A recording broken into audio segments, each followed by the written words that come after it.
Salut YouTube, je me présente, je suis Wido. Aujourd'hui, je fais ma toute première vidéo sur cette chaîne. Mon but sera de vous apprendre certaines choses assez intéressantes et sans prise de tête et surtout sans complications. Pas parce que je vous prends pour des idiots, loin de là, c'est juste que moi-même je suis pas Einstein. Mais je m'intéresse à beaucoup de choses. Et j'espère que ce type de format vous plaira. Sur ce, on commence notre premier sujet, qui parle de la France, mais plus précisément de notre drapeau et son histoire. Si je vous demande la couleur du drapeau français, vous me répondrez bleu, blanc, rouge. Super bonne réponse. Mais si je vous dis qu'on a failli avoir un drapeau vert, eh bien c'est vrai, c'est en 1789, le 13 juillet plus précisément, la veille de la prise de la Bastille, une immense foule s'est réunie au Palais Royal. Je cite, plus de 10 000 hommes sont armés et ils annoncent qu'ils vont attaquer les troupes royales aux Champs-Élysées, puis aller à Saint-Denis rejoindre les régiments et se rendre à Versailles. C'est ce qu'a écrit le commandant des troupes au président de l'Assemblée nationale. Et ce qui nous intéresse, c'est ce qu'il a ajouté. Les armuriers ont été pillés et chacun porte la cocarde verte. La cocarde, c'est ça. C'est un insigne de couleur qui représente un pays, une armée ou un groupe organisé. La cocarde verte a été imaginée la veille par Camille Desmoulins. Mais heureusement pour nous, cette cocarde a été oubliée. C'était quand même une faute de goût pour nous la France, dit le pays de la mode.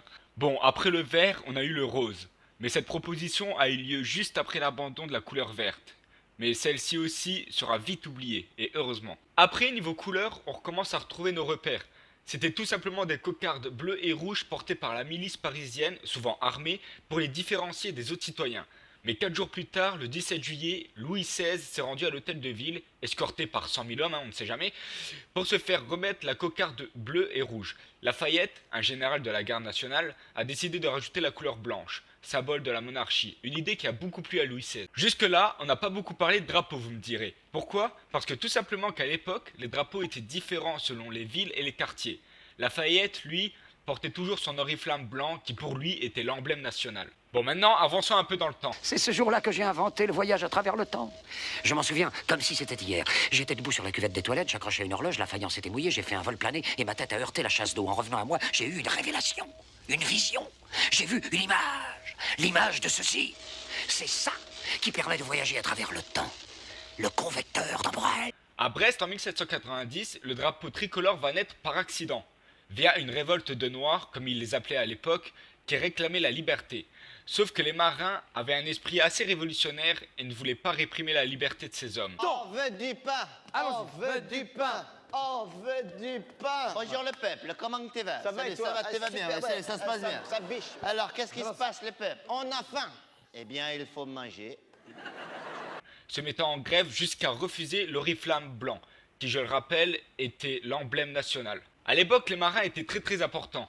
Du coup, l'Assemblée nationale a dû trouver un compromis pour qu'ils arrêtent de faire grève. C'est donc le 22 octobre qu'a eu lieu un grand débat et que le drapeau tricolore est apparu. En vrai, il y a eu d'autres détails, mais ça prendrait beaucoup trop de temps à expliquer, mais grossièrement c'est ça. Pour finir, durant la Révolution en 1848, le drapeau rouge a failli l'emporter. Sauf que Lamartine, membre du gouvernement, l'a refusé avec comme argument « Je repousserai jusqu'à la mort ce drapeau de sang ». C'est donc le 26 février 1848 qu'un décret confirme le drapeau tricolore comme emblème national. Voilà, c'était l'histoire de notre beau drapeau. Alors bien sûr, je vous ai passé certains détails, sinon la vidéo durerait 1 heure, mais je pense que vous en savez déjà plus sur le drapeau français. Je trouvais ce sujet assez intéressant et j'avais envie de le partager avec vous. Si ça t'a plu, tu as la possibilité de t'abonner, mettre un pouce bleu et de partager la vidéo. Tu peux aussi laisser un commentaire si t'en as envie bien sûr. Je tiens à préciser aussi que toutes mes vidéos ne seront pas que culturelles. Il y aura aussi des infos insolites et d'autres choses à savoir sur le monde et l'histoire de toutes choses. Sur ce, je vous dis à la prochaine, bye.